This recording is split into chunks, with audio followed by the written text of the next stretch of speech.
This is the Edifier MS50A smart speaker. It is Edifier's multi-room speaker that works with AirPlay 2 and Spotify and also works with Amazon Echo, but there is no microphone, so it's never listening. And there's also a catch. So how does that all work? And how good does this speaker sound? Well, let's find out.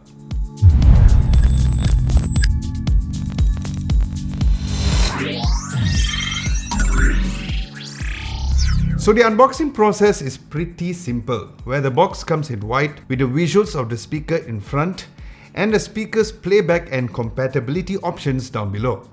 Opening the box, there is the power cord, the user manual, and of course the speaker itself.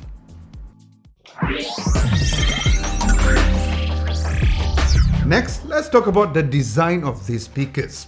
It looks really classy, especially with the wooden cabinet and walnut finish. It has a rectangular can-shaped design measuring at 5.73 by 5.74 by 8.32 inches and weighing at just 2.26 kilos, which was pretty surprising because when I turned this on, the sound quality was... You'll find out later. Now on the front there is the removable fabric grille that hides and protects the dual drivers underneath. And over there you'll find a bass reflex spot where instead of a typical circular one, it's more of a line to push out the air. Over on top is where you can interact with the speaker, where there's a nice touch panel which was very iPod-like. And a tactile power button with the LED ring light in the center. And here's where you can control the volume and the music tracks. And although I'm more used to using my phone when I connect them into these speakers, it is nice to have that ability right now to directly or manually control it over here. Turning it over, you'll find 5 rubber feet that ensures the speaker stays steady on your desk. And there's also the recessed power input to have a cleaner look when the speaker is being plugged in. Next, let's talk a little about the specs. So the Edifier MS50A comes with 2 drivers, a 19mm driver which is a silk dome tweeter that pushes 15 watts of peak power, and also there's the 4-inch mid-bass driver that pushes 25 watts. Now the dynamic range is commendable at 52 Hz to 18 kHz, which gives it a nice range for most music genres. And what you don't see is the AP6265 chip and the DSP technology underneath, but thankfully you'll be able to hear them later on in the sound test as well. Now naturally, being a smart Wi-Fi speaker, it comes with Wi-Fi support both on the 24 GHz and the 5 GHz frequencies, and it also has Bluetooth 5.0. Now there's no physical ports for the conventional connectivity, so it keeps things very simple, which I did not mind as opposed to other typical speakers that has the similar look and feel. Now another thing that the speaker does not have is a mic, which is interesting considering the fact that it's supposed to be somewhat of a smart speaker. As Edifier claims, this is for user privacy, so there's no risk of anyone listening to you like how a typical smart speaker does. Now that said, since it is a connected speaker, it is compatible with Amazon Alexa, so you'll be able to connect this with Alexa built-in devices or the Amazon Echo devices. But please note that Alexa is only available in selected countries, and unfortunately, Malaysia is not in the list. But of course, the biggest selling factor is that the MS50A supports AirPlay 2 and Spotify as well.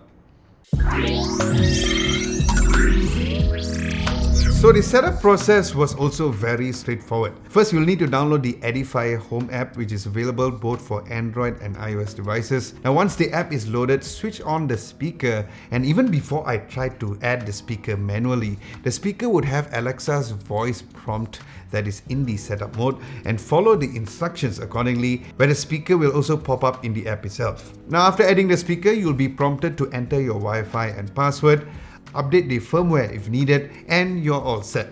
Then at the app's home screen, other than seeing the speaker's visuals over there, you'll find the audio control in the middle. Then there's the add to pair for you to add another speaker as the stereo pair. Next, under the input selection, you can choose to have your sound input via Bluetooth or Wi-Fi. Then the final settings menu is where you can change the name of the speakers, and there's also other info like the current Wi-Fi network, the signal strength, and also the MAC address. Then below that, there's the user manual and for you to link your Amazon account. Then coming off from the app, if you need to reset the Wi-Fi connection for any reason, simply hold on these 3 dotted buttons for 3 seconds. And if you want to connect via Bluetooth, press the same 3 dotted buttons to switch between Wi-Fi to Bluetooth, where the LED light will blink blue instead of white. Now, when it comes to the sound experience, I must say that I was not expecting too much from a single speaker setup. But in many ways, the Edifier MS50A proved me wrong. Now, the speaker was convincingly punchy and also sounded full with quite a wide soundstage. And with a dual speaker stereo, it took the overall sound quality in a higher level indeed. So I would describe the sound signature as being on the warmer side with a strong mid-range and clear top end. I was also quite surprised with the low frequency too, because of the bassy numbers sounded quite thumpy beyond a little form factor. But I wouldn't recommend for you to go above the 70% volume though, as that is when certain songs does distort, especially on the lower end, and there's also notable rattling on the desk when you push up the decibels too loud. Now, instead of only giving you the general overview of how the sound quality is, I will break it down based on specific songs that I've tested, so you'll know what exactly I mean on which exact parts. Now, starting with James Arthur's You Deserve Better, the overall vocals cut through perfectly from the very beginning of the song onwards. Then when he was at the 43rd second, the bass kick was nice and very audible, and it balanced very well when all the instruments came in the 1 minute mark. Switching over to the metal genre on Disturbed's Open Your Eyes, started out really great throughout the 7th second mark, and I was really anticipating to hear how it was when David Raymond's vocals entered the 18th second spot, and it was nicely balanced and still managed to cut through over the heavy guitars. Next, since the vocal parts were really good and sorted, I played Tiesto's Hot In It, and I was super amazed by how it was when the bass kick sounded when I was at the 32 second mark. And where I only felt there was a slight distortion was the bass during the intro of Billie Eilish Bad Guy at the higher volume, but that is to be expected on that kind of low end on a sub speaker. But considering this size, I am overall impressed. But the 808 bass was felt and heard very well for Zion T's Eat in the 10-second mark, and the overall vocal projection was nice and crisp. Then to test the overall wide soundstage capabilities, I added the second stereo pair, and as expected, it had excellent wide soundstage for Dacoit Duel by Rahaman and Timbres by Yosi Horikawa. And speaking of playback, I have to say that I love how when you pause a track and then resume back, it slowly fades in from a lower volume to the exact volume that you chose previously. Now, as you may or may not know, I like to test a wide variety of musical genres for any speakers or headphones that I review, and of course I'll leave a list of tracks that I tested other than the ones mentioned earlier at the description below. And for your benefit, here's a test on how it sounds like. While this is not the best way, but I use a high quality mic using copyright free tracks.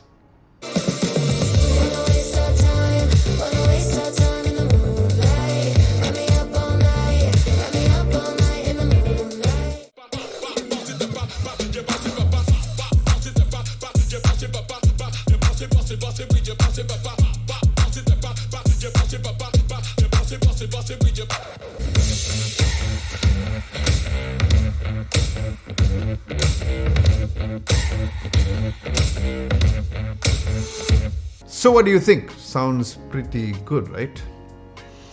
Then in terms of the user experience, the touch controls work very well. And although the Edifier Home app is pretty basic, but it also works flawlessly without any issues within the app. Then when it comes to the connection, both the Wi-Fi and Bluetooth connectivity was strong overall, whether or not I used the speaker for music, AirPlay 2 and Spotify, as there's no noticeable latency issues as well.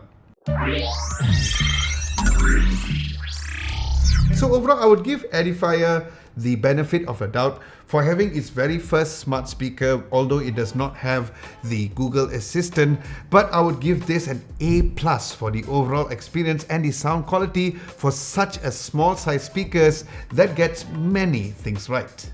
And it not only looks good, it is well built and is also priced nicely amongst its competitors of only 849 ringgit, and it sounds beyond my expectations. That has great connectivity with AirPlay 2 and Spotify. And while there isn't Google Assistant built in, which would be a better choice for us here in Malaysia since that is available officially in this country compared to Amazon Echo, but that is not Edifier's fault. That is more of a Amazon Echo's fault.